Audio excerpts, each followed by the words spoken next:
Amy here on Midday Motivation. So we've talked about gratitude and how important it is to live in gratitude. And today we're going to put that into action, and we are going to do a simple activity, yet it's so powerful and really helps on those hard days. So we're going to make gratitude jars. And all you need to do is honestly grab a jar around the house. It could be a coffee can. It could be an old candle jar, mason jars. I really like the mason jars, so I have a couple here to show you. You can also, buy a little jar like this. My kids used to put slime in these things, but honestly, anything will work. And if you're really crafty, you can decorate your jar how you want to. So you can get ribbons and labels and stickers and really do whatever works for you. It's your jar. Then you're going to just get paper. I take computer paper and I just cut it into little strips of paper. But honestly, you can get colored paper. You can do whatever you want. And then, of course, you're going to need to get pens or markers. And you're going to notice a lot of mine are orange because I love to write in orange and it's my favorite color and it makes me so happy. So I do that. And then basically, you can label your jar if you want. You can give it a nice little label. This one's name is Gratitude Jar. You could call it My Joy Jar. You could call it Things I Am Grateful For. You don't have to call it anything at all, whatever you want to do.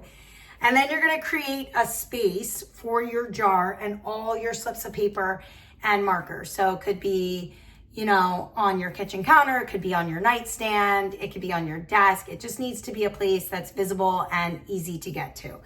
And then after we do all that, of course, the slips of paper are for us to write down the things that we are grateful for. And you can really do this any way you want. You can do it every single day. You can do it in the beginning of the day to start your day. You can do it at the end of the day to close out the day. You can do it once a week, like every Sunday, you write down the things that you're grateful for, or you can do it anytime something good happens in your life, right? So it's your jar, it's your habit, it's your way, whatever you want to do. The best part about a gratitude jar is revisiting the jar, okay? And I love this part because it's a time for you to look back and reflect, right? And you can do this once a week, you can do this once a month. You can do this at the end of the year. You can do this on those really, really hard days when you just need a little boost. But honestly, it can be any time that you want to do this. You can revisit your jar. And my really good friend, she does this with her family, and their jar lives on their counter all year. And then every New Year's Eve, they all sit down as a family and they read all the different things that they have put into their jar, all the slips of paper that they have put into their jar throughout the year, and they relive it all over again. And I always get texts from her thanking me for things that I've done for her during the year. And truth be told, half the stuff I don't even remember doing, but she, is reliving it again and loving it. And it makes me happy because it makes her happy. And it's just an amazing thing. So why do we do this, right? Everyone needs to know the benefits and why do I have to do this and why would this be so important to do? And honestly, when you practice gratitude, something shifts, not just in your heart, but in your health as well, right? Gratitude lowers stress. It improves your sleep. It strengthens your immune system. It boosts your mental health by lowering rates of, depression and anxiety. And it's good for your heart by lowering blood pressure. So it's not just good for your soul, but it's also good for your body and your health.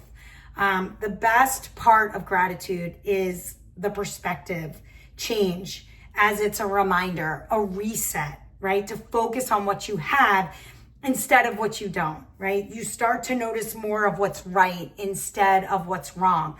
It rewires your brain to kind of notice all the good stuff over all the burdens, right? The more you recognize this good, the more good you start to see. So it's a nice little perspective shift. It brings you back to the now, right? You focus more on the moment and all those good things that are happening to you or around you. And even on your worst days, finding one thing to be grateful for reminds you that life is still worth appreciating.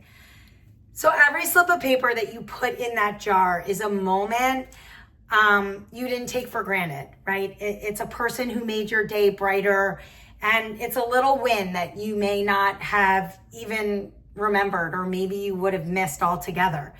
Gratitude jars don't just hold paper, they hold proof that even on the hardest days, there was always something worth being thankful for.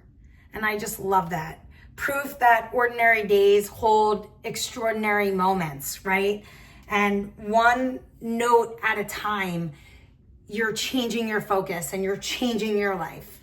So let this jar, your little gratitude jar, let it remind you of the power of gratitude. Live in gratitude. I'll see you tomorrow for a little bit more Midday.